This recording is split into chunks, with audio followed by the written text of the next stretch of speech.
Hello, welcome to my channel, Edible Thoughts Makes. My name is Stephanie, and this is the first episode of year 2025. February is almost halfway over, and this is episode 138. It has been about 2 months since we last had a full-on catch-up on all the projects. And yeah, I'm glad to be here with you today. It is a very chilly February in Minnesota, where I live with my husband and our 2 young children. I believe it was about 0 degrees Fahrenheit earlier this morning. Yesterday or the day before, I don't really remember exactly, it was -9 degrees Fahrenheit, which is the equivalent of -23 Celsius. I don't mind winter though. I like to bundle up in all my cozy woolly items, and our winter, I would say historically, lasts about 6 months. However, recently changes in how the weather that didn't make any sense. The change in weather has shortened our winter significantly, where we get unseasonably warm temperatures in October and November. And yeah, we're just not getting as much snow. Everything's just a little bit different. We're still getting colder temperatures this winter, but definitely not as much snow. We do have snow on the ground currently, and I just love it. I'm always good for snow, especially in the winter. If it's going to be cold, there should be snow. And yes, we do have snow right now, and it is just lovely. So since it has been about 2 months since we last talked about all the projects, I have finished a lot of items. However, I will not be going through all of them. I feel like there were maybe close to 15 finished projects in the last 2 months. Some of them are sewing items, some of them are knit items. There's one crochet item. Not everything. Most of the items were pretty small. They were accessories or little bags or hats or mittens or cowls. And I will be going through some of them today, maybe 4 or 5 of them.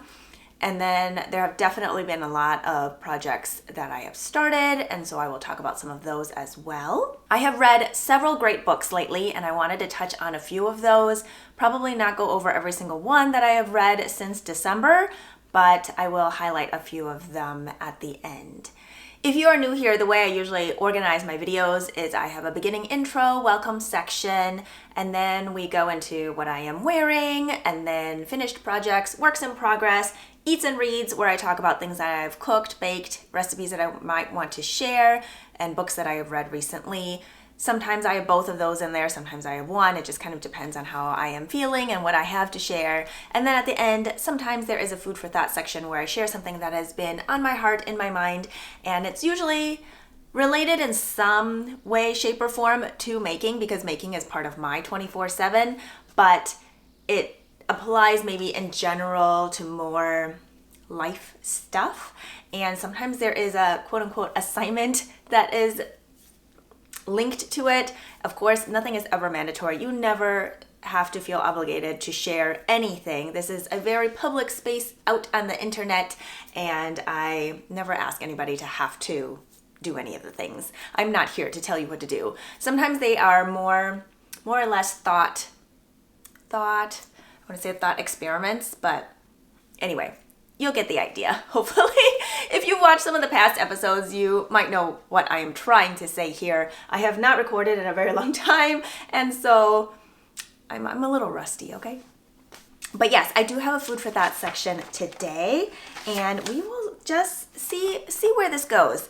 I'm hoping that I'll remember all the things that I want to talk about. I do keep a notebook of the things that I want to discuss, because if I don't write things down, I just don't remember. I am very much a pencil paper person. I'm a list person. I will write things down that I've already done that are not on the list just so I can check them off. Can anyone relate? Some of that is for the satisfaction of checking something off, but another part of it is so that I remember that I did it. And if I need to go back and say, hey, when's the last time I did XYZ, I can actually find that. But that is in a different notebook. That's not in this one. This one is just for my YouTube episodes here. I have a separate planner journal for my daily life to-do lists. Okay, already gone off on a totally different tangent than I had planned, but here we are. If you are looking for things that I've talked about today, I do put them in the description box below this video. I have timestamps for each section in case you want to skip things or you're watching this in pieces. It might just make it a little bit easier to find what you are looking for. I do use Ravelry for all of my projects that are crocheted and knit, and within those project pages, I do include which episode I talked about that project. So it will either be as a work in progress or as a finished project, and I list it like that so that it's easy to find. Some of it's for myself and some of it hopefully will be helpful to others as well. I do include links to designers, makers, things like that I talk about. I generally will just put their website if they have a website. That way you can just go look for whatever else you are looking for within that. I don't have any affiliate links or sponsors or things like that. I've had a few people ask me about that before, and yeah, I just don't do that. I also keep my YouTube episodes ad-free. I choose not to monetize them, and so hopefully it will be a smooth experience for you watching the video. But yes, I make no money off of these videos or off any of the products that I share with you here. So as I mentioned, I do have some projects to share with you today. I have knitting, crocheting, and sewing. So all three of those things will be in this episode today. So let's get started.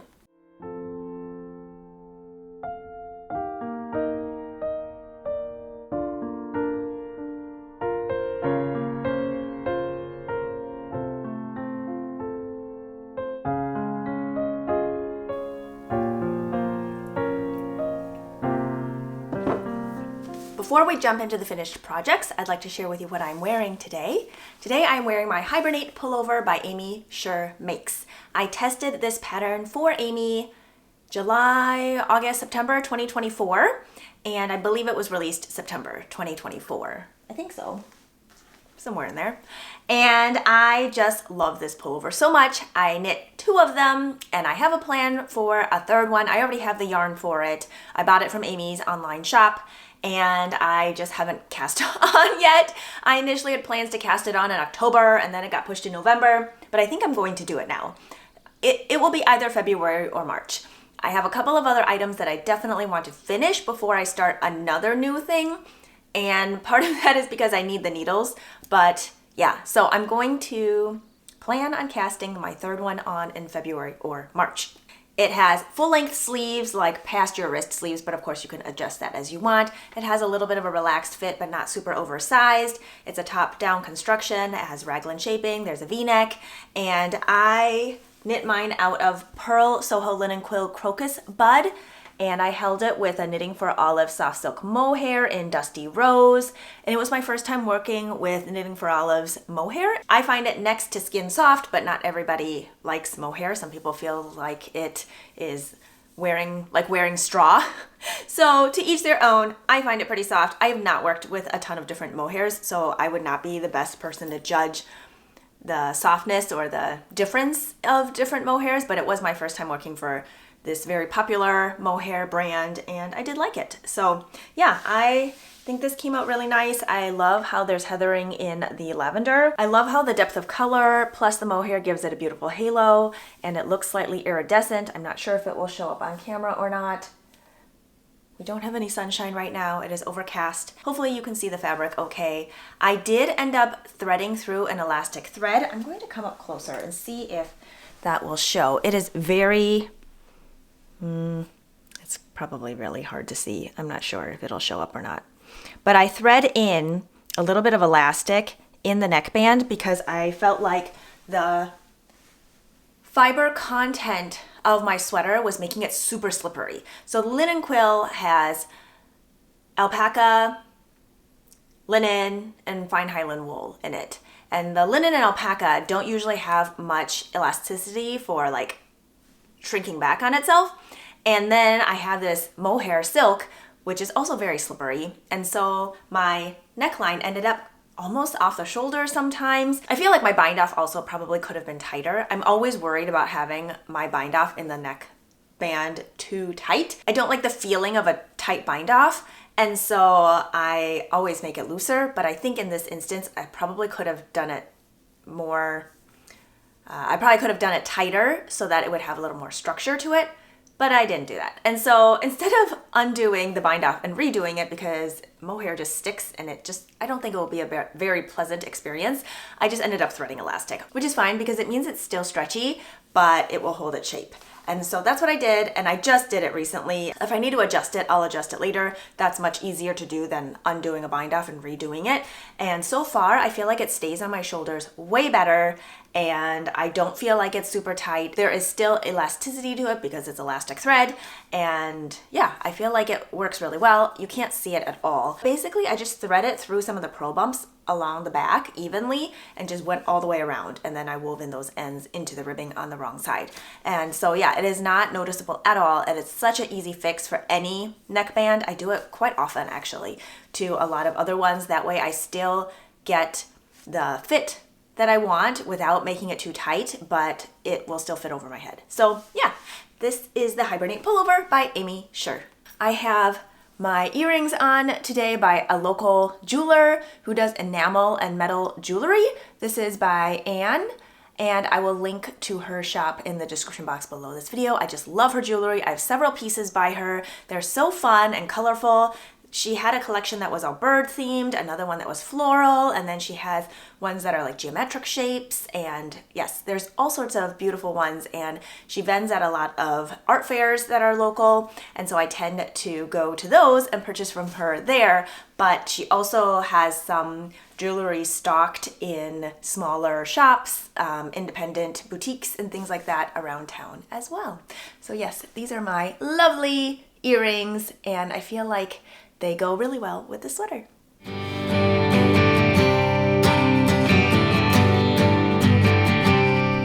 All right, first up is a pair of socks. So if you have been watching for a while, you know that I have participated for several years in the Farmer's Daughter Fibers Sock Squad. It is a monthly sock subscription, or not sock. It is a monthly yarn subscription where you get a mystery sock set, 100-gram full skein of yarn plus a 20-gram mini, and it comes each month, and it is inspired by a piece of artwork. And I don't remember if it's always been inspired by a piece of artwork, but recently it has been. And so you can either just sign up for, I think, a month at a time. I don't quite remember. I do the yearly. And so I have this Sock Squad journal. This is for 2025. And this year the artwork is from Land and She. And so each month there is a piece of artwork that inspires the colorway. So here is January's. So January's yarn is the Elkhorn sock base, which is a new to me base. And this month's yarn, or last month, I suppose, is inspired by the renewals we find in our everyday journey, and the colorway is called Finding My Path. I finished a pair of socks using the January yarn, and I will share those with you. I'm also doing the monthly Colorwork Cuff Club by Summer Lee Designs, and so I paired those two together in January. I don't always plan on doing it every single month. It just kind of depends on what I'm feeling. Here we are. Here's one sock, and here's the second sock. I love how these socks turned out. They are so cute. This Elkhorn base is new to me. It is so soft. Let me see if I can find the information on it here. I believe it's in, here it is. It's 80% superwash Punta Arenas merino and 20% nylon, 437 yards for 100 grams. Here's the information on that yardage.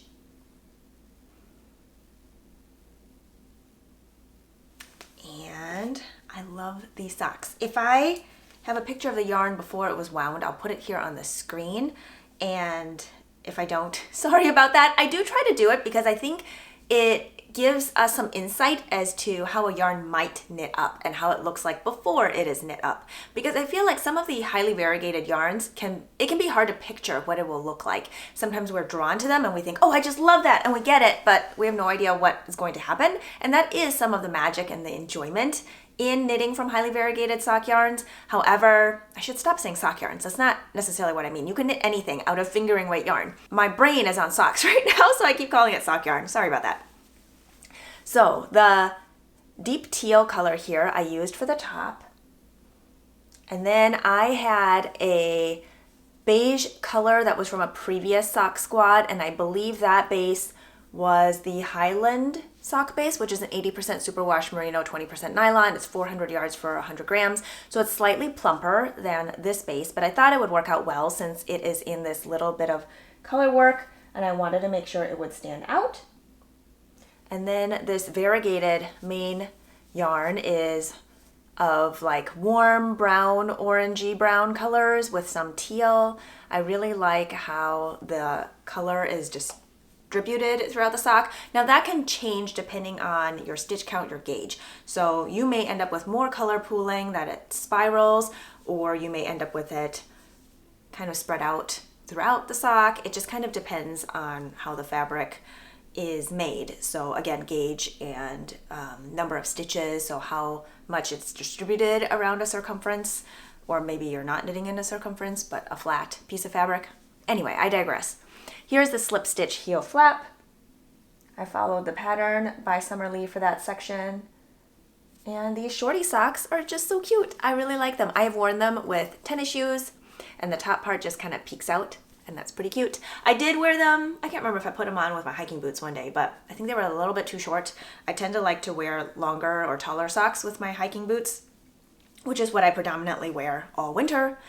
And yeah, but with tennis shoes, the top part looks really cute. And I will tell you how much yarn I ended up using here. I wear a women's size 7 or 7.5 shoe, just kind of depending on the shoe. And I ended up using a US 1 or 2.25 millimeter needle for the whole thing. And I used a total of 239 yards of yarn, 47 grams of the main color, 6 grams of this teal color, and 2 grams of the beige natural color. I did use a US 1, but I feel like my heel turn could have been a little bit tighter.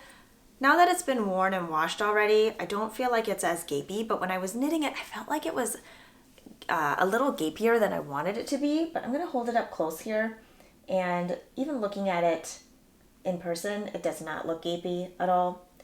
But I was thinking maybe I want to do my heel turns on a US 0, even if I do the rest of it on a US 1, just to keep that fabric there a little denser. Where I tend to blow out my socks is in the heel portion, and sometimes at the ball of my feet, like right before the toe area.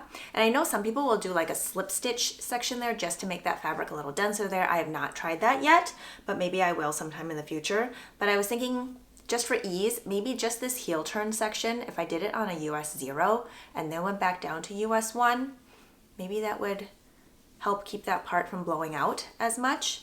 I don't know. It's a thought. And I've also seen people do a slip stitch heel flap on the bottom, so it's like a reverse part of the sock. But I do like the slip stitch on the back of the heel. I've never blown that part out, but I do feel like that part rubs more on a shoe just by how it's worn, and so it's important to have that extra denser fabric there because there's so much friction. I don't know. We'll see what I do, but I do really love this pair of socks. I've worn them already. This base is so soft. It almost feels velvety. It definitely feels different from like a 75-25 superwash merino nylon, and yeah, I'm really liking it. I might try it. Well, I don't know if I need to try it on a US 0. Initially, I was thinking it was finer, so I wanted to try it on a US 0, but the US 1 worked out just fine, and it bloomed really nicely. It does plump up a little after a wash. Like, I feel like this fabric is pretty solid. I don't know. I'm not sure what I think. I'll have to wear it some more to see. But I do wash my socks all in a washing machine. So I collect all the wool laundry together. I knit socks for my whole family. And so we tend to have a decent bit of wool sock laundry that collects. And so that gets its own bin separate from the rest of the laundry. And then I have a wool cycle on my washing machine. And so I wash it on cold. I use wool wash. And then I usually skip a rinse cycle. Sometimes, if I catch it in time. I don't think I can opt out of the rinse cycle, so sometimes it ends up rinsing and sometimes it doesn't. But it doesn't have to. The Eucalan wool wash does not have to have it rinsed out.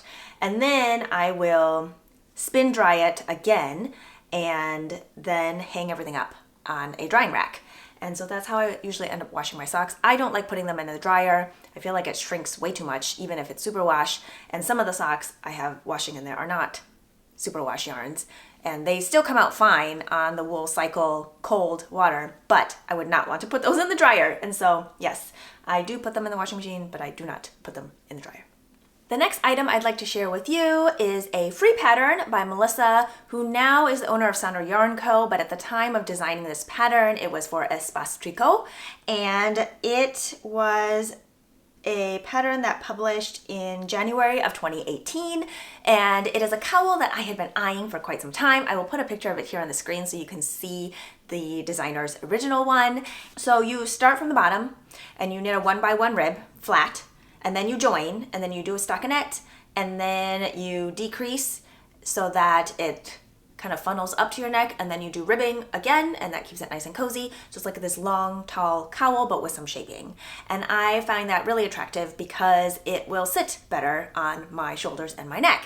And I really don't like it when the back of my neck or like the top of my shoulders area is cold. I feel like it just feels weird. If I have a sweater on, that part's warm. If I have a cowl on, the top part of my neck's warm, but then I have this gap. And I do not like to feel wind in that gap.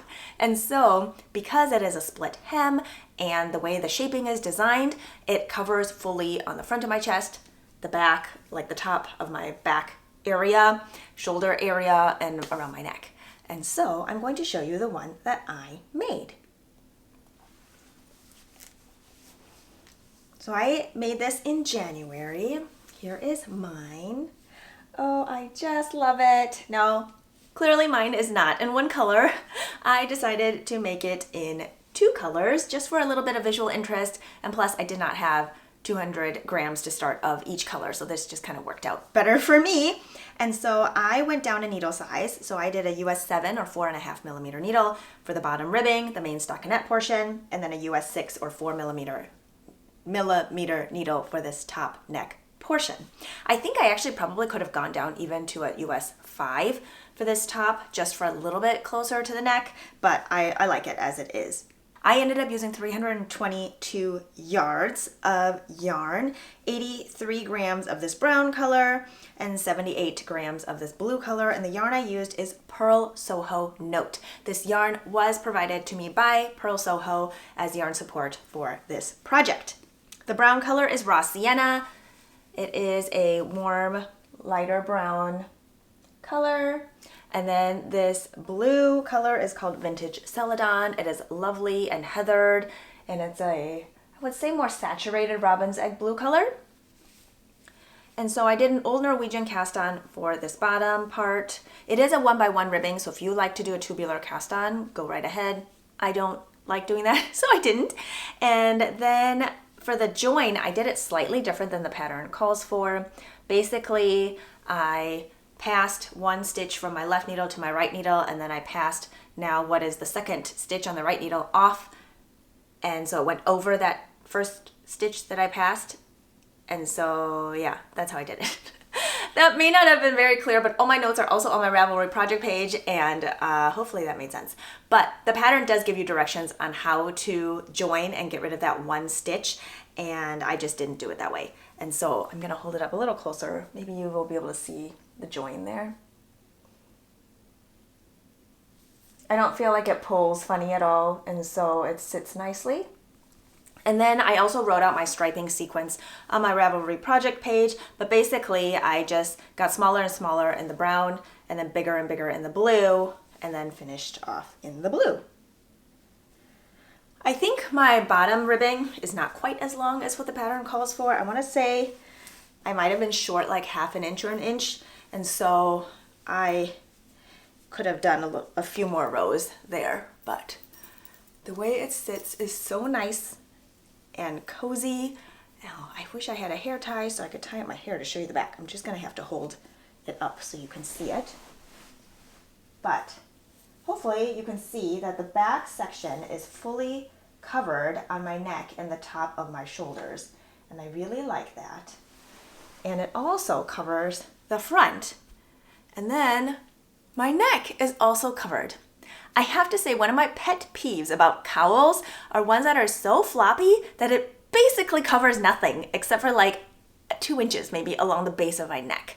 I feel like that does absolutely nothing for me. I wear cowls not just as accessories, but they need to be functional accessories. I want them to block out wind. I want them to keep me warm. I live in a cold climate, and so it needs to be functional. And with this being so tall, I can cover up my face. If I have my jacket on and I zip up, it blocks the wind, it provides coverage. I love it. If I want more structure here, I can also fold the ribbing down, and that gives it a little more structure here, and then it's not really up in my face, but it still stays up really nice. And I feel like this is so soft. I wanted a yarn that was drapey, but still had a little bit of structure. So let me tell you about this Pearl Soho Note base. It is a newer base, I believe, for Pearl Soho. It is 80% extra fine merino wool and 20% baby alpaca. It is very round. It is a multi-plied yarn. I feel like it's super plush and lofty. It definitely has a tendency to split. I don't have an end to show you, but even like on a swatch, the end of where I started with, it just kind of wants to split on its own. However, while tensioned and knitting with it, I never had a problem with it being splitty or catching or anything like that. I felt like it was just fine. So this is my second project with this yarn. I knit another cowl with it that I'm pretty sure I talked about in a previous episode. It comes in 100 grams and has 200 yards, and they categorize it as a light worsted DK weight yarn. I really like it at this gauge. I think mine came out to be 20 stitches. Let's see, 20 stitches for 4 inches blocked. Yeah, I feel like that's a really comfortable gauge for me.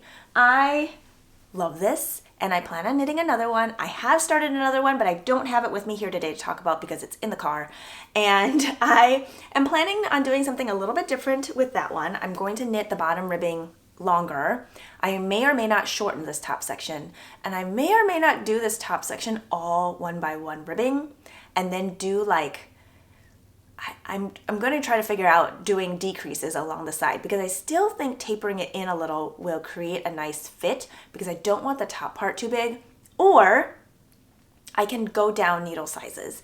So I could start out still with 7 and then go to a US 6 and then go to a US 5 and then maybe even go down to a US 4 near the top. I'm not using the same yarn. I'm using a different yarn. But yeah, I might have to experiment with it. It will be multicolored again because I don't have enough of one color to do the whole thing. But yeah, we will see where that goes. I'm still in the bottom ribbing of that one. I might show it next time. We'll see where I go with it. But I love this one. I feel like it is so comfortable, and I don't believe I ever told you the name of it. Hopefully I'll have flashed a picture of it on the screen by now. Sorry. The name of this free pattern is The Cooler Side of Warm. Again, it's by Melissa, and it was written for Espace Tricot at the time, and she now is the owner of Sonder Yarn Co. 2 more finished projects to share with you today. At this rate, I'm not sure I'm even going to get to the works in progress, but I'll do my best. And I feel like I already said I was going to talk about them, so I feel like I kind of have to. But note to self, maybe I won't go into super detail on those works in progress. The next finished project I would like to share with you today is this crocheted shawl. Now this I started, I believe, January of 2024, so a year ago. And it was just something I worked on here and there. No arbitrary deadlines, no any deadlines. And I love how it turned out. It is so colorful. And I just went for as long as I felt like it. And basically I was aiming for something that could fit comfortably over my shoulders and hit maybe just past my elbows so it wouldn't fall off very easily. I think it is so beautiful. I didn't do really any color management. I did do some yarn management, only in the sense that ones that were a lot smaller in grams, I did closer to the top section, and then ones that had more yardage, I went farther down because the end section will eat up way more yarn in the beginning area. And all the yarns were less than 50 grams to start, for sure. Some of them maybe were only 5 grams. But yeah, I used a 3.75 millimeter or F crochet hook. This is a free pattern. It is called the Half Granny Square Shawl. I'll put the designer name here on the screen. The majority of the yarns are fingering weight held double yarns. Some of them I believe are DK weight, but most of them are fingering weight held double. I'm trying to see if I see any DK weight yarns in here. Maybe not. A lot of them are leftover yarns from the Farmer's Daughter Fiber Sock Squad. I've done it for, I want to say 4 years. This might be my 5th year. And so I have collected some yarns from that. Some of them have a little bit of sparkle in them. Some of them are variegated yarns. Some of them are more solid. And each one I would just crochet until it ran out. A lot of them I held it double with itself. So if it was in a cake already, I would just pull from the inside and the outside of the cake. And then they are all joined by a magic knot method, which you can look up tutorials here on YouTube. There's lots of them. And I would just leave a longer end on both ends. You're supposed to snip it super short, but I have a really hard time with that. I just feel like it's going to come out. And so I have it a little bit longer at the ends, and I just crochet over those ends and not worry about it. The ends, some of them are woven in, some of them are still sticking out. And I feel like with time, I will just kind of poke them in as I need to, or use a needle felting needle and just kind of poke it in so that it felts itself in a little bit. They are all superwash yarns, but over time they still kind of felt together.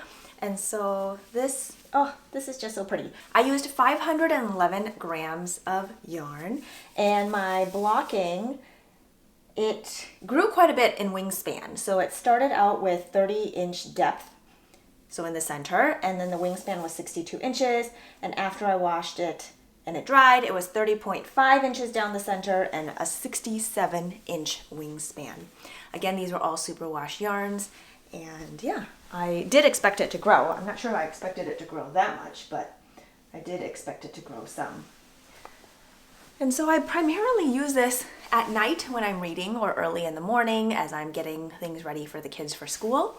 But it is nice and cozy. I like to wear it also more in a, I guess, cowl or scarf style around my neck. I feel like it keeps everything cozy and covered. I can cover up the front section as well as the back section. And it is colorful and cozy and something that I just really enjoy wearing. If you've been here for some time, you know that I had crocheted one for each of my daughters last year or the year before. I finished them last year, and they are their reading shawls. They wear them every night to bed while they are reading, and it just keeps all of us cozy, and now I have my own. The last finished project I'd like to share with you today is a Muscle Burl hat by Isolde Teague.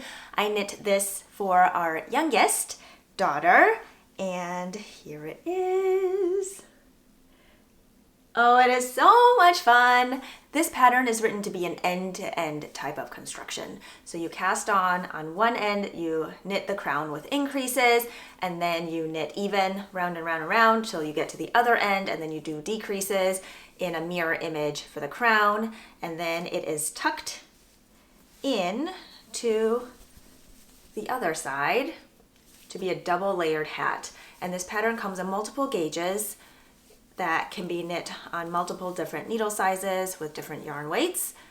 And oops, I think I have it twisted a little bit in here. Whoops. You can knit it all in one color, or you can knit it in multiple colors or stripes, or I don't know, whatever you want to. I have knit maybe a dozen of these at this point. I find them to be a nice gift knit, a fun one to use remaining yarns from other projects. And this one I used a lot of the Farmer's Daughter Fibers. Which base is it? I think it's a Bighorn sock base, which is an extra fine merino, superwash merino nylon yarn. So there's this beautiful speckled brown, orange, purpley pink color that I used on this top section. And then I have a peachy color here, and then a warm brown color along the bottom that I striped in. And then the other side, the purples are a miscellaneous mini. I don't know who dyed them or where they came from, but I have them.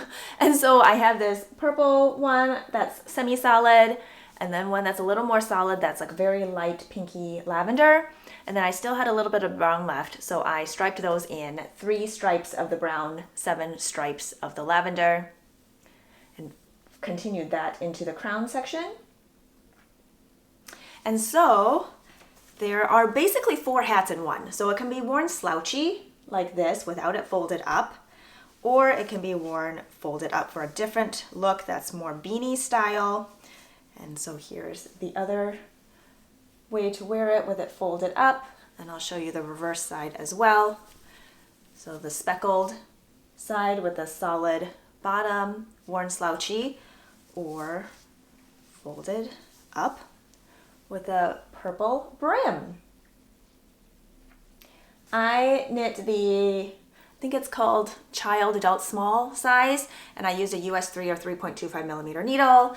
And I believe with this one, I started at the end. I've done other ones where I do basically a provisional cast on because I know my gauge, and then I do the 2 crowns the same, so they both do decreases instead of one increasing, one decreasing. But I think this one I actually did go from end to end. And the way I do it is not with a pinhole cast on. I just start with magic loop. And I will start sometimes the magic loop on a smaller needle. So even if I'm going to do it on a 3 eventually, I'll start on a 2, US 2, because I find my gauge to be looser in the beginning as it's so fiddly. And so going on a smaller needle size, I end up with a gauge that's just fine. So I'll do that just for a little bit to get my increases kind of going, my stitches more in place before I switch to a US 3, 3.25 millimeter needle magic loop. And then I'll do that until I finish the crown section and knit about 10 rounds into the hat body before I switch to 16-inch circulars, because I feel like you just need a little more fabric going before I can comfortably knit on a 16-inch. But yeah, so that is what I did. I do like to knit mine way longer than what the pattern recommends so that I get a nice brim. The total weight of this hat is 80 grams of fingering weight yarn, and I believe it's like at least a few inches longer than what the pattern calls for. But I'm so excited to give this to my daughter. I had to make sure I showed it on here really quick, otherwise I'm not sure when I'll see it again, because they wear their hats to school every day. And yeah, I am so excited for her to have this reversible hat that can be worn multiple ways. I would show it on me, but I'm not sure it'll fit as nicely on me as it will on her. Maybe we will just try one side and see what happens. It might be a little bit on the small side for me. I will knit an adult small or medium for myself, but let's see here. Going to fit a little more snug on me than it will on her, so the brim won't be as tall, but here it is. I think it is so fun and so cute. I like how the striping goes into a bullseye on the top. It is nice and warm over my ears. It is not going to fall off. There's no wind that's going to be going through it anytime soon. And yeah, I find it so cozy and nice and warm, and I am so excited for her to wear it. Okay, I was wrong about that being the last finished project. I forgot I had 2 more finished projects to share with you that are sewn items that will nicely segue into the works in progress because they are holding a few works in progress. So I wanted to share with you these 2 project bags that I made. So I do sew quite a bit. I've been sewing, knitting, crocheting, all those crafty things since I was a little kid. My mom is a very avid crafter, and so I learned all of it from her. But these little bags are just so cute. I generally don't follow any tutorials or any patterns or anything like that. It's basically a mishmash of experience and just doing whatever I feel like doing. I find there to be great freedom in that creativity. Now this one I did learn a different technique, not on these bags specifically. I've done this in the past, but sometimes I forget about it. And so this is a noodle head tutorial. It's a free tutorial online. I will link to it in the description box below. But it's basically so that you can have a very wide open zipper, which I really like. I don't like it when the zipper cuts off the top part short so you can't open it all the way. It just bothers me. And so this has a tutorial where basically the zipper doesn't end up being tucked into the bag on the other side, and so it can open all the way, and I really appreciate that. I've done this on other bags before, but sometimes I just forget about it because I don't always sew zippers. And this is super fun. I didn't follow the dimensions of the bags in the pattern. I believe there's 3 different sizes, maybe, but I did what I wanted to. So the tutorial part I followed is the top zipper section, but as far as the bag size, dimensions, how to do the box bottom, I just did my own thing for that. I don't do my box bottoms the same way they do it in their pattern. I like to cut out my 1.5 inch or 2 inch or 1 inch squares along the bottom before I start sewing, and the pattern has it where you sew all the way around and then you kind of squish that triangle, draw that line, cut, sew that part.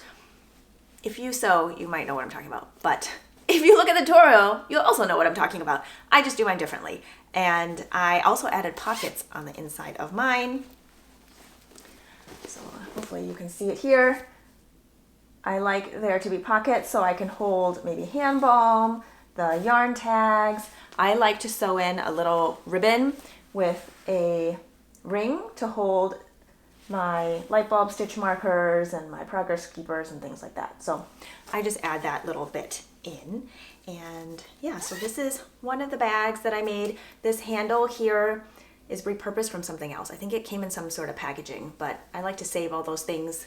My mom always saved all those things too, and so I do it as well, and you just never know when it might come in handy.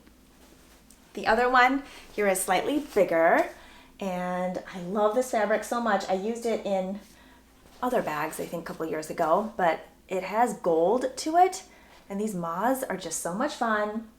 And then on the side here, the reason I hand stitched on this gingham fabric is actually because I had kind of miscalculated my seam allowance on the side. Again, I didn't follow the pattern on that part, so if you follow it, you'll probably be just fine.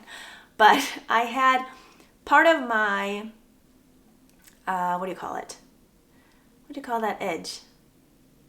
Can't think of what the edge is called. Selvage edge? Showing, but not enough for it to look good. So I wouldn't mind if you could see it and read what the fabric was, but it like cut part of it off so you couldn't really read it and it just looked weird. And so I, after the fact, put on this gingham edging and just hand sewed it down. It was a little bit tricky to hand sew because I didn't want it to sew to the lining, and so I had to kind of hold the lining out while trying to hand stitch the outside only so it doesn't touch the lining at all on the inside. And then the inside here, I used this green floral leaf fabric, and then I also have the gingham for the pockets on the inside here.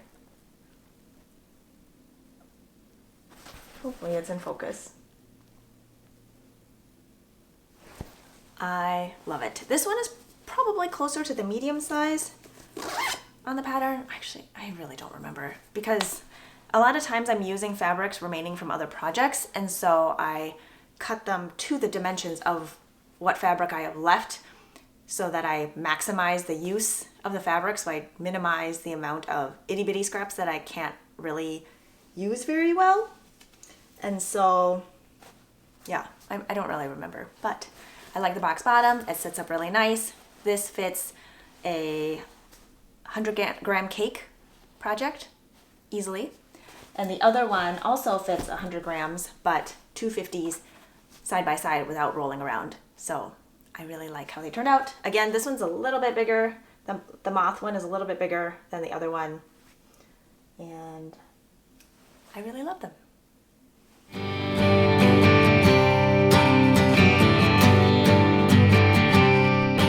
Okay, we have made it to the works in progress section. Let's see how this goes. The first one I'm going to share with you is a pair of socks I am knitting for our tween. I have a very knitworthy family. They wear pretty much everything that I make them, and yeah, that warms my heart and it warms their feet. So this is a pair of socks. I am using yarn that is very special. I don't have the tag here. Oh, you know what? I must have taped it into my project notebook. But the colorway is called Just Desserts. It is a sock set by Earl Grey Fiber Company. This is their Darjeeling sock base. It's 75/25 superwash merino nylon. They are no longer dyeing yarn. And I love this colorway. It is a pinky purple and it has multicolored speckles throughout in all the colors of the rainbow. Actually, I'm not sure if there's orange. Nope, there is orange. And I love it. It came with a mini that is this purple color that I used for the heel. And I am using the free pattern I'm So Basic Socks by Summer Lee. I'm knitting the adult small/medium, and I am knitting these on a US 0 or 2mm needle. And I decided to do that because I feel like my daughter is kind of in between sizes for socks, and this being a light fingering weight yarn at 465 yards for 100 grams, I just felt like a denser fabric would be better. She wears her socks every day in the cooler weather, and I just feel like it will just hold up better this way. It has not hurt my hands. It's actually just fine, and I really like the density of the fabric. I am almost done with these, and I should have them done within the next week or so.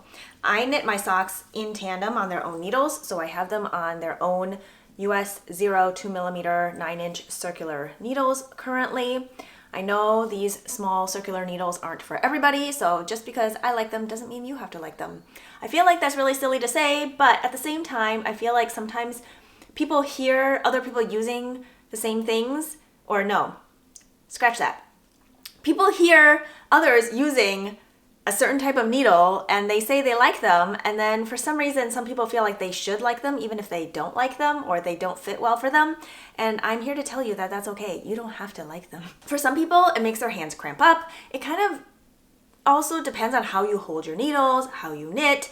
I feel like it just is such a personal preference for everybody. If you like double pointed needles, great. If you like magic loop, great. If you like small circulars, great. If you like flexi flips, great. Like, it's amazing that there are so many different tools available for us to find what works for us. And for some people, they might like multiple different things. That's okay too. I've mentioned this before, but in case you are new here, I will start with 9-inch circulars. I usually knit all my socks cuff down. When I get to the heel flap, I like to use a double pointed needle because I just like doing that. I like knitting this flat part on a double pointed needle with my instep stitches, which are the front stitches, held on the 9-inch circular. I do my heel turn, still on the double points, and then when I'm picking up for the gusset, I go back to the 9-inch circulars. Then I continue all the way down, and when I get to the toes, I switch to magic loop. I get out my 32-inch needle, and I do the rest of magic loop. Now, could I knit the entire sock on double points? Yes. Would I enjoy it? No. Could I knit the entire thing on magic loop? Yes. Would I enjoy it? Maybe. But I prefer the 9-inch circulars for vanilla stockinette sock knitting. Plus, it fits much more compactly into my project bag, and I tend to have a pair of vanilla socks with me in my purse all the time, and sometimes the magic loop needles are just a little too pointy and stick out a little bit too much. It is all just personal preference. I just like how compact the 9-inch circulars are. They fit great in this little project bag. I have this other little teeny tiny bag in here just to keep them separate because I don't want to bother with yarn tangling. I know it takes like 30 seconds to unwind it, but if I only have a couple of minutes here and there to get a few stitches in, you know, if it saves me a little bit of time, that sounds great. And I really don't like untangling things. So this works out really well for me. And sometimes I will just pull out like one sock to take with me if I am short on space. And this just makes it really easy for me to do that. And so, yeah, these socks I cast on 64 stitches using the 2mm needles. And I did a ribbing knit 2 purl 2. And then I don't actually remember how long I knit the leg. I have it written down somewhere. I don't know why I put it away before I finished telling you the details. Anyway, I always do an Old Norwegian cast on. It makes it really stretchy without any flare. And yeah, I really like how these are turning out. I think I did my cuff a little bit different than the I'm So Basic sock pattern. But again, that is a free pattern by Summer Lee Designs. So if you are looking for a very basic sock pattern to start with, check that out. The next project I'm going to share with you is in the other project bag that I made, and this is using the 2025 February sock squad yarn from the Farmer's Daughter Fibers. And let me get the calendar here to show you what the art inspo is. Here is the illustration. It is called Luna Moth, and it's in the Bighorn sock base. And it says, this month's yarn is inspired by the reflections we find in nature. And yes, I was definitely inspired to look through my fabric to see if there was something that went together with it, and I'm so glad that this paired up. And the yarn came with this peach mini and this luscious olive green for the main color. The 75% 19.5 micron superwash merino and the 25% nylon. It comes in 463 yards for 100 grams, and I am knitting the mini mock neck tank by Jessie Made Designs. This is, I believe, my 4th one, and my 2nd one using the same base. And so I know how far my yarn will go. And the first one I made, I think I did increases along the sides of the body, and it ended up being quite a decent length. Long enough that I could tuck into my pants, but I didn't do the full mock neck. I think I just did a tiny little crew neck, and this time I decided to do more of a mock neck. And if I don't do the increases, I might still be able to get the length that I want, but I'm not sure. We'll kind of see where I am. So here we are. I am using a US 4, which is a 3.5 millimeter needle, which is what's called for in the pattern. I am getting stitch gauge, which is 24 stitches for 4 inches. My row gauge is different and working in my favor. The pattern says it is a 28 row gauge, but I'm getting 32. But the row gauge being more stitches per inch is working in my favor because I feel like otherwise the armhole depth ends up being too deep. I am following it just per pattern, except my row gauge is different. I have picked up and knit my mock neck, and I used a US 3 instead of a US 2 here, and I think I'm just a little bit shy of the full length in the pattern. I think maybe just a 1/4 inch less, and I did a sewn bind off. It's nice and stretchy. It looks slightly stretched out right now only because I tried it on earlier, but it fits really well and is comfortable on my neck. I find this base to be really comfortable to be wearing next to skin. And yeah, I am on the body now, so it's just round and round knitting. And so this will sit on my nightstand to be used as knitting that I can do while reading because I don't have to do any counting. I don't have to pay attention to any sort of chart, texture, or anything. It's literally just stockinette knitting, knitting, knitting in the round until I run out of yarn. And so I will do a little bit of rib on the bottom. I'm not going to switch to a smaller needle size because I need it to be stretchy because I knit this longer than what the pattern calls for as well. And I will just knit until my yarn runs out. So this is going really well. So I cast on the adult small, which gives me about, I think, 4 to 5 inches of negative ease, full bust circumference, no ease, natural waist, and definitely more negative ease as I keep going down. So I haven't quite decided if I'm going to do increases along the side after a certain point. I think once I knit about 4 or 5 inches from the underarm, I might space out some increases. We'll see what happens, because if I do increases, that's going to eat up more yarn. However, if I don't do increases, I'm going to end up with more negative ease, which is going to shrink it up anyway. So if I add those increases, I'm not going to end up with as much negative ease, which means my fabric won't shrink up as much. And by shrink up, I mean like if you stretch something out this way, it ends up being shorter, right? So if I give it more fabric, then it won't stretch out widthwise as much, which means it won't shrink up lengthwise as much. The next work in progress I'm going to share with you is a sweater I am knitting for our daughter.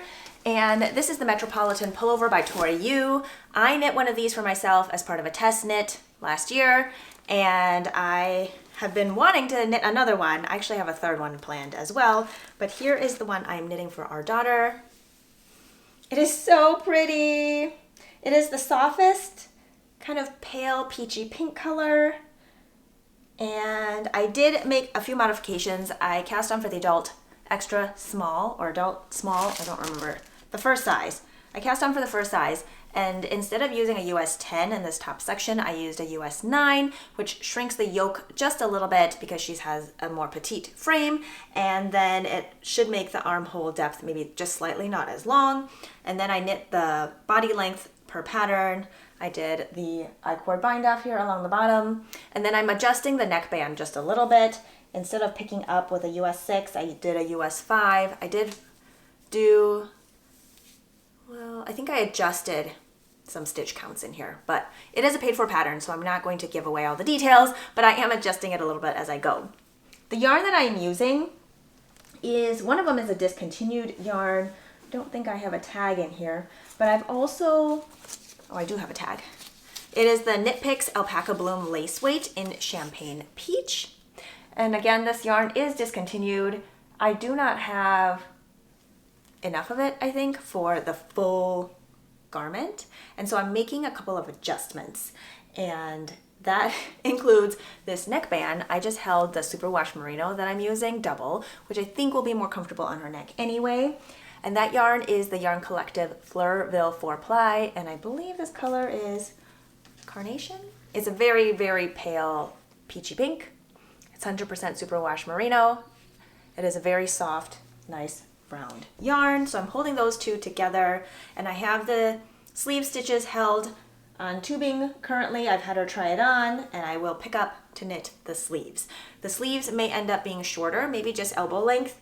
And since this is yarn that I have pulled from a previous project, I have some of it already wound together in a ball, so I can't quite calculate the yardage exact, but I have this left, and then I have plenty of the merino left, but I have this left on its own of the lace weight alpaca bloom, and then these also held together already of both yarns together. So this is what I have to work with for the sleeves.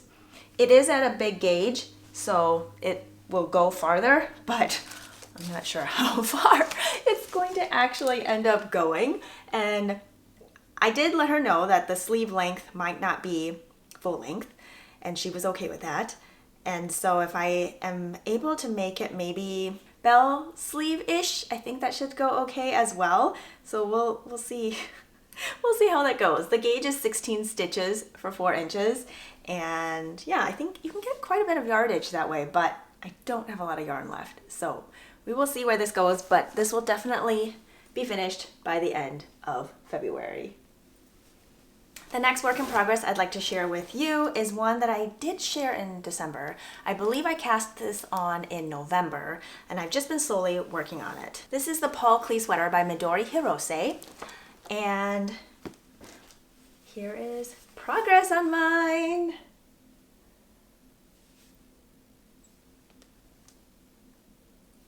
I love this sweater so much. I think the last time I shared it, I had just finished the top section maybe. It is knit top down. It is circular yoke construction with raglan shaping for the underarms, which makes it a really comfortable fit for me. I feel like circular yokes can be kind of tricky just depending on how the increases are sectioned off, but the raglan just makes it more comfortable and you don't end up with a ton of extra fabric where there shouldn't be a ton of extra fabric. I did modify the neckband to be a folded neckband with a pop of color inside. The majority of the yarn is Pearl Soho Good Wool, which is 100% Peruvian Highland wool, I believe. And it can be knit at a sport weight or DK or even a heavy fingering weight gauge. And I decided to use that for all this color work.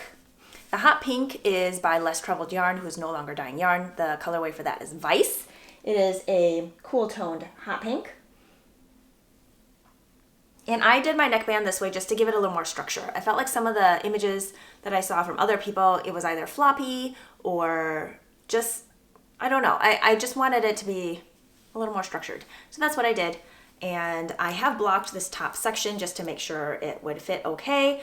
And I knit that first cake that I had until it ran out in the body section. That's held on cables, and then I picked up to knit my sleeves in tandem. So I wound my next cake, divided it in half, and I'm just knitting them both at the same time in the sense that I'll knit like 10 on one, 10 rounds on the other one, and just kind of keep going like that. That way I don't feel like I have to start all over again once I finish one sleeve. And so that is where I'm at with that. I'm doing my decrease rate slightly different than the pattern states to space it out just a little bit more because I tend to need to lengthen the sleeves on any pattern, and yeah, we'll see how it goes. It has a pretty long ribbed cuff, and so I can also make adjustments there. If it ends up being too long, I could probably shorten the cuff. But the body section, I believe, the body section is almost to the ribbing, and I think there's a pretty lengthy body ribbing section as well, so that will take me a little bit. I did change up my needle size from what the pattern says to use. So I am using US 3 for the ribbing, which is a 3.25 millimeter needle, and a US 5, which is a 3.75 millimeter needle, and I did that for the color work and the stockinette portions here. My color work tends to be on the looser side, so it kind of evens out. If I go up a needle size, it tends to be way too big. I am knitting the adult extra small, which ends up at 38 inches total, and I believe I'm still getting the recommended amount of ease in the pattern. I actually don't remember what the recommended ease is. Anyway, it should fit me just fine. This work in progress I have not shared here on YouTube yet. It is the Farnham sweater by the Knit Pearl Girl. I have been eyeing this sweater for some time, and I am so excited to have finally cast it on. I'm using Pearl Soho Good Wool once again. The colorways I'm using are Winter Grass and Wild Mustard. So the Winter Grass is, I would say it's like a beigey gray kind of color. And then depending on if you are in sun or shade, it looks cooler or warmer. And then the Wild Mustard is a heathered golden mustard color. It has a lot of depth to it, and I love heathered yarns. I have cast on for the first size. This is an oversized top-down sweater, drop shoulders, a mock neck, and stripes. So that's kind of like the general overview of it. And the sizing range is, I want to say 9 or 10 sizes. There are cleverly done German short rows to shape the neckline and shoulder shaping area, and it takes into account the stripes so that they line up in the shoulders. And that is a very visual pleasing part of this pattern. I'm going to show you mine, and I think I said mock neck. I think it's more of a funnel neck, which is probably a little more than a mock neck, but you can also knit that to whatever length you want. I'm going to show you where I'm at. Are you ready? Here we are. I am so excited to wear this. I think this is going to be a lovely spring weight sweater. I have blocked it because I wanted to see how this neck is going to turn out. I've already re-knit the neck like 3 times, and I've redone the bind off multiple times because I just felt like it wasn't holding up the way I wanted it to. Because I am using a pretty lofty sport weight yarn and the pattern does call for using mohair, I feel like my fabric density is slightly airier, which means there's slightly less structure, which means this funnel neck doesn't want to stay up as well. And so I ended up picking up with a smaller needle size than called for in the pattern. I did a purlwise bind off on the top, and then when I blocked it, I just pinned it pretty straight and hoped it would stay.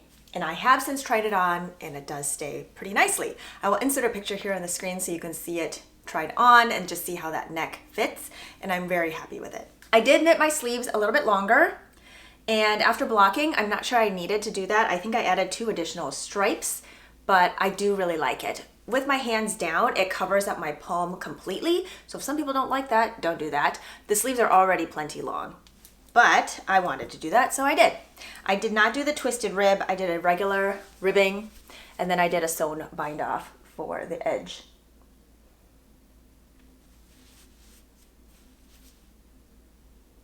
Some of the stripes I carried up, and then some of them I cut. I think I was just trying to see which one I liked better. I did not do anything special to prevent a jogless side, or whatever you call it. Can't think of what it's called right now. Jogless. Just jogless, right? I did not do anything for that. It does not bother me. I just kind of tug a little bit on both ends and just leave it be, and it's just fine. So I will show you where that join is. Jogless join! That's what I was trying to say. Here's the bottom of my sleeve. And, oh, the shoulder. I talked about the shoulder, and I never showed it to you. Here's what the shoulder looks like. I love how these lines converge. It looks really cool. And yeah, I'm on the body. So once I ran out of the main color in the beginning body portion, then I switched to knit both of the sleeves, and then now I'm back to the body. I don't think I have much longer to go. I did do a tapered sleeve, and I'm doing a tapered body. Because there is so much positive ease, I think For size 1, I was going to have like 13 inches of positive ease. I decided having a tapered body would help keep it from like ballooning out.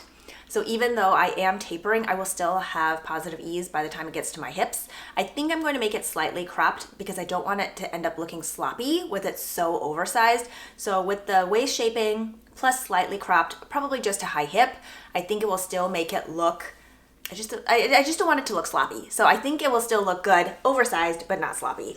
That's what I'm going for. Sleeves are gonna be plenty long. I tend to pull my sleeves down if they don't go long enough. And so I don't think I will be doing that with this. And I should be able to push them up okay and still have it stay up without falling all the time because the cuff portion is narrower. So we'll see how that goes. But I'm very pleased with how it fits and I'm so excited to get to wear it. The pattern calls for using a US 6 or 4mm needle for the main fabric plus the collar and a US 2.5 or 3mm for the ribbing. I'm using a US 6, which is a 4mm for everything else, and then a US 5 for the collar, and that is a 3.75mm. And then for the ribbing, I used a, oh dear, what did I use? Let me see if I wrote it down.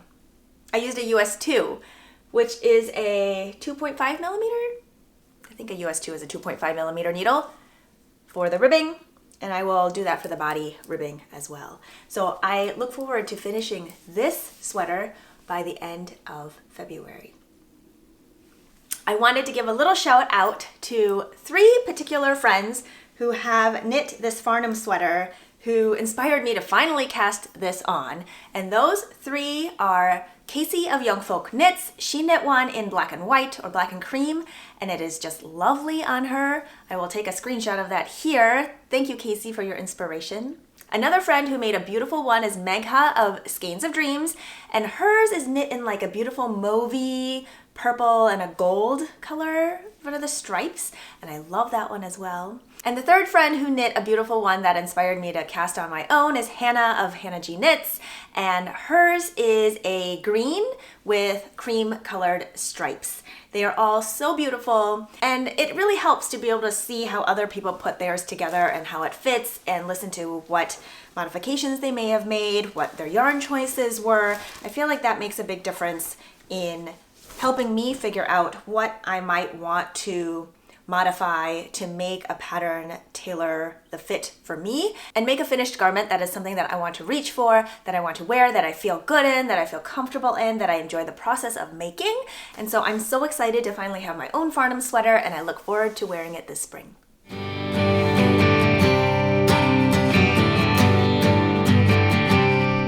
have made it to the Eats and Reads section. We are skipping the Eats part and going right into the books. I will flash a picture of what the cover looks like here on the screen. I find myself a very visual person, and so oftentimes I may not even remember the book title or the author, but I'll remember what the cover looks like.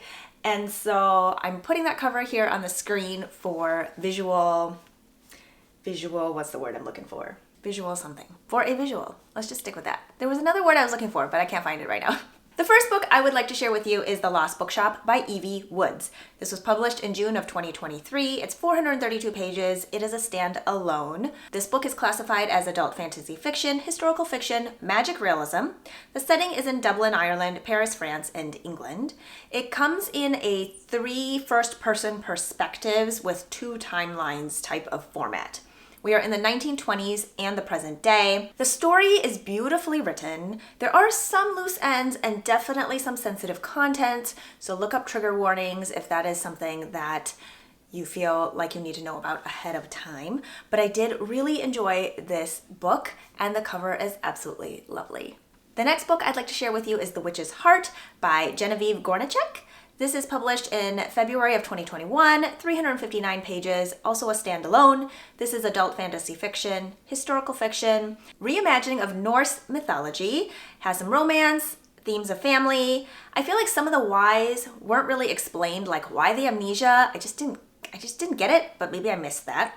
There were some side characters that I wanted to know a little bit more about and why, like what the why is behind some of their actions. I loved the theme of strength in the protective nature of motherhood. One of the other running themes was destiny versus choice, themes of love and acceptance. I felt like some of the language was a little more modern, that in the sense that it didn't really fit with the setting. I don't know what the setting, I guess, what's the word I'm looking for? Time frame, or yeah, when it is in time. But some of the modern language just didn't seem to fit with it. And so that just, I don't know, felt a little weird. Now I do feel like I need to go back and read the original Norse mythology that this was inspired by.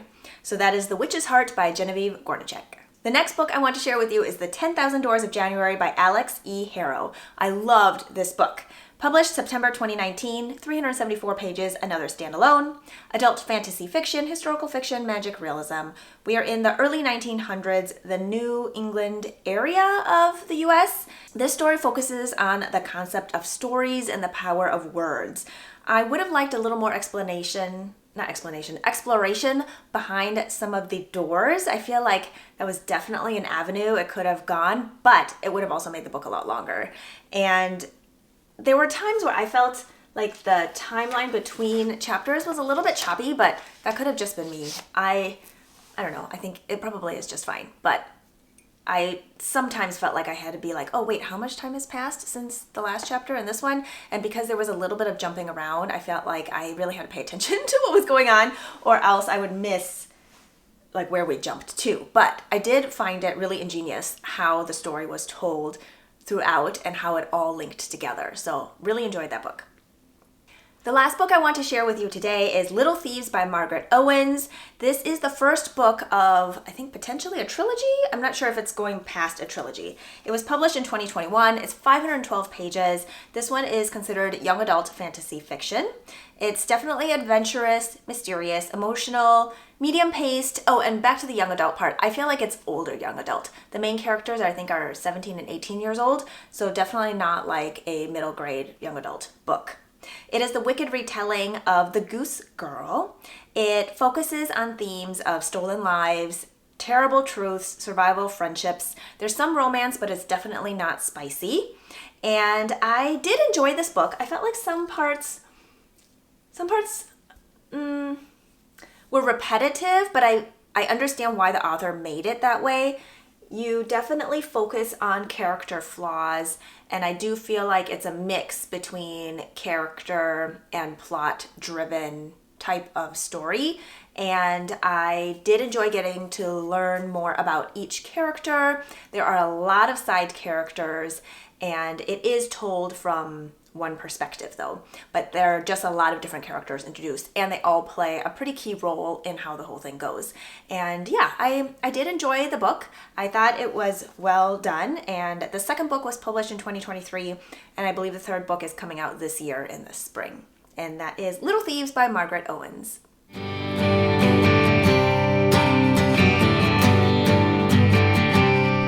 Okay, I sped through those books, but I did want to share with you what they were, and so just gave a quick little rundown on it and anything that I had thoughts written down about them. So now we are on to the food for thought. The food for thought, there are so many things going on in my brain and weighing on my heart these days, but I wanted to share a little bit of something that I've been thinking a lot about. And that is a sentence where there's a fill in the blank at the end. You can choose whether or not to participate. You never have to feel obligated to participate in anything that I say. But if you choose to, this is how I'm ending this episode. Here's the sentence. I can shine a light by fill in the blank. I guess what it is it stems from feeling sometimes like there's so much going on and we can't fix everything. We can't do everything. We can't be everywhere all at once. But we are enough, and we are enough to do something. It can be small, it can be big. It doesn't have to be compared to anything, really. We all have different responsibilities, different roles to play. We all have different access to different things, and we all have different talents and skills. And so there is something that we can do that can make a positive difference in any situation. And so I have some examples of things maybe to get your brain stirring. One of them is sending someone a thank you card. It could be someone you work with. It can be an old friend. It can be a teacher. It can be a neighbor. It can be a cashier at your favorite coffee shop. But writing a thank you card, a handwritten thank you card, can mean a lot. And it is something that some people might keep forever and bring it out at times where they need to hear those words. You just never know how you are going to affect someone with your words. Another one is paying for someone's order behind you if you are, again, at the coffee shop, or maybe volunteering where there's a need. There's lots of need out there, and maybe there's some avenue that you find is a good route for you to share your talents and your skills and your time. And maybe it's a commitment that's just once ever, or maybe it's a commitment you're going to make once a week, once a month. You know, there's lots of options. Another option that's not just donating time, but maybe the library takes book donations. I would definitely ask your local library first what their I don't know what rules, restrictions, or guidance is on donations, like how much you can donate, what you can donate, what they don't want you to donate. But things like that can also be really helpful. Maybe you have some books that you're just no longer interested in reading, but are still in really good condition. So public libraries sometimes will take those. So look into that. Maybe that's something that you are interested in doing. And one more thing is listening to understand and not just to respond. I feel like this is a skill that we can exercise again and again. It is something I definitely need to practice every day, is listening to not think about what I'm going to say next, but really just listening to understand, putting everything down, looking at the person and just really understanding where they're coming from, meeting them where they're at, and just listening. And sometimes that's all somebody wants. And I don't mean that as all just, as in to like diminish what it is, but rather to say like, we're not always looking for someone to fix our problem.